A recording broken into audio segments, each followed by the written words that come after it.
மின்மினி தமிழர்களுக்காகவே வந்தாச்சு முதல் hyperlocal social media app. உடனே டவுன்லோட் பண்ணுங்க. கொடநாடு கொலை வழக்கில் தடவியல் நிபுணர் குழு அறிக்கையின் அடிப்படையில் அடுத்த கட்ட விசாரணை குறித்து முடிவெடுக்கப்படும் என சட்டத்துறை அமைச்சர் ரகுபதி தெரிவித்துள்ளார். புதுக்கோட்டையில் செய்தியாளர்களிடம் அமைச்சர் பேசியதை தற்பொழுது பார்ப்போம். நிறைய கோப்புகள் அனுப்பப்பட்டிருக்கின்றன. அதில் கொஞ்சம் கோப்புகளுக்கு அனுமதி தந்திருக்கின்றார். இன்னும் அங்கு கையெழுத்தாக வேண்டிய கோப்புகளும் இருக்கின்றன, அனுப்பப்பட வேண்டிய கோப்புகளும் இருக்கு. கொடநாடு வழக்கில் தடவியல் அறிஞர் ஆய்வாளர் வந்திருக்காங்க, வந்து ஆய்வு செஞ்சுட்டு போயிருக்காங்க. இது எப்படி பாக்குறீங்க? அதாவது அவங்க தங்களுடைய கடமையை செய்திருக்கிறார்கள். அவர்கள் என்ன அறிக்கை தரப்போகிறார்கள் என்பதனுடைய அடிப்படையில் தான் அடுத்த கட்ட விசாரணை நகரும்.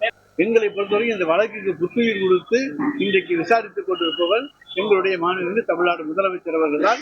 அவர் எடுத்த நடவடிக்கைகள் தான் இவ்வளவுக்கு காரணம். நாங்களும் எந்த நேரத்திலும் சந்திக்க தயாராக இருக்கிறோம். இன்னைக்கு இடி வரட்டும், ஐடி வரட்டும், ஒன்றும் பிரச்சனை கிடையாது. வந்தா வரட்டும்.